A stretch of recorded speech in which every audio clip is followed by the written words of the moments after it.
Assalamualaikum warahmatullahi wabarakatuh.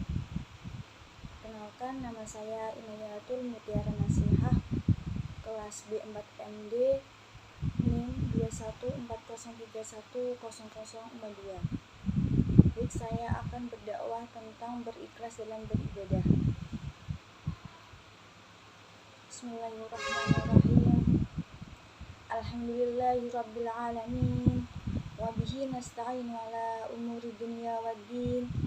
Assalatu wassalamu ala asyrafil anbiya'i wal mursalin Sayyidina wa maulana Muhammadin wa ala alihi wa sahbihi ajma'in. Amma ba'du. Yang terhormat Ibu Rohana MPDI selaku dosen pengampu mata kuliah ilmu dakwah. Baik, puji dan syukur marilah kita panjatkan kehadirat Allah Subhanahu wa Ta'ala atas limpahan rahmat serta berkahnya kepada kita umat Islam. Selawat serta salam kita limpahkan kepada junjungan Nabi Agung Muhammad Sallallahu Alaihi Wasallam beserta keluarganya, sahabatnya, dan semua para pengikutnya. Baik, langsung saja kita ke materi dakwahnya, yaitu ikhlas dalam beribadah. Syarat diterimanya ibadah adalah rasa ikhlas, sebagaimana firman Allah Subhanahu wa Ta'ala. Bismillahirrahmanirrahim. Wa laqad uhiya ilaika wa ilal ladzina min qablik la in asyrakta la yahbatanna amaluka wa la takunanna minal khasirin. Yang artinya, dan sesungguhnya telah diwahyukan kepadamu dan kepada nabi-nabi yang sebelummu, jika kamu mempersekutukan Tuhan, niscaya akan hapuslah amalmu dan tentulah kamu termasuk orang-orang yang merugi. Ikhlas. Dengan ikhlas, kita tidak akan tersesat ke jalan yang tidak diridhoi Allah, tidak akan menjadi orang yang riya atau sombong, karena sombong itu merupakan sifatnya syaitan. Syaitan berkata, "Ya Tuhanku, oleh karena Engkau telah menetapkanku sesat, sungguh akan kuusahakan agar anak manusia memandang indah segala yang tampak di bumi, dan aku akan sesatkan mereka semua kecuali hamba-hambamu antara mereka yang ikhlas."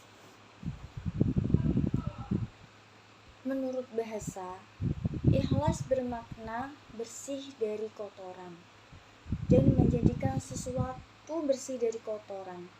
Sedangkan menurut istilah, ikhlas itu berarti niat mengharap ridho Allah saja dalam beramal tanpa menyekutukannya dengan yang lain.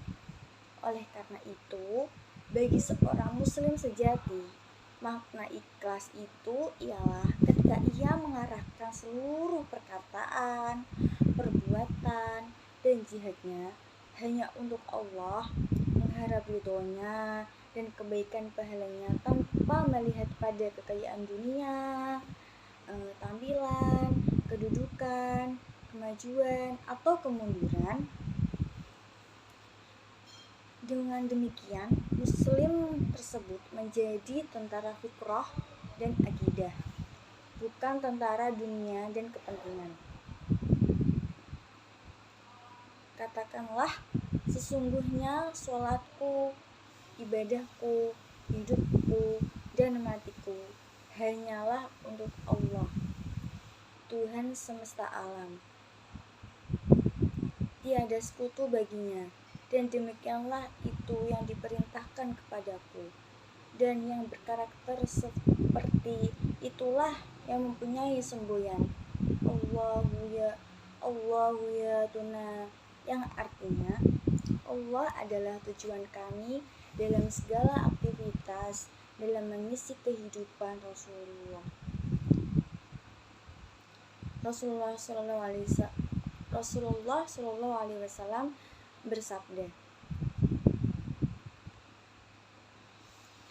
ikhlas dalam beragama cukup bagimu amal yang sedikit. Dalam hadis lain, Rasulullah Shallallahu Alaihi Wasallam bersabda, sesungguhnya Allah tidak menerima amal kecuali dilakukan dengan ikhlas dan mengharap ridhonya.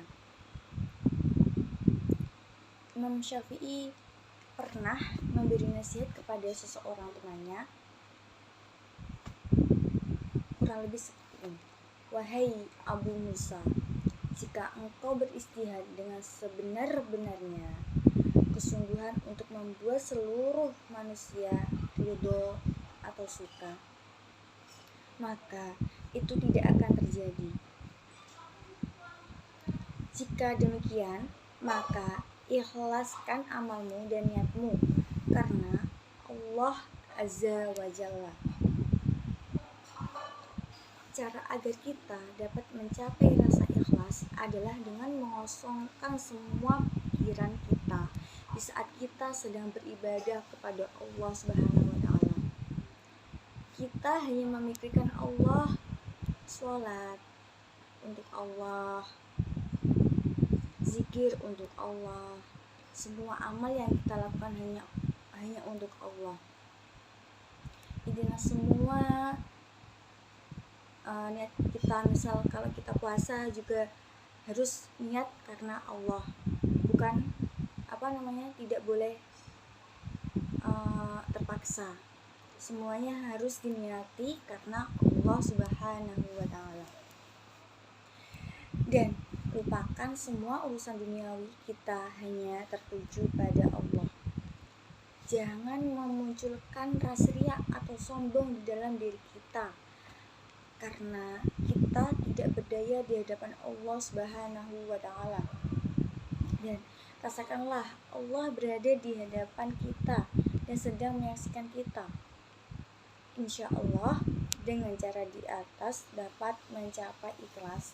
Dan jangan lupa untuk berdoa memohon kepada Allah Subhanahu wa Ta'ala agar kita dapat beribadah secara ikhlas untuknya, sebagaimana doa Nabi Ibrahim alaihi wasallam, qala la illam yahdini rabbala kunanna minal qawmi dhalin, yang artinya sesungguhnya jika Rabbku tidak memberi hidayah kepadaku, pastilah aku termasuk orang-orang yang sesat. Demikianlah yang dapat saya sampaikan, mudah-mudahan bermanfaat. Mohon maaf atas segala kekurangan. Billahi taufiq wal hidayah. Wassalamualaikum warahmatullahi wabarakatuh.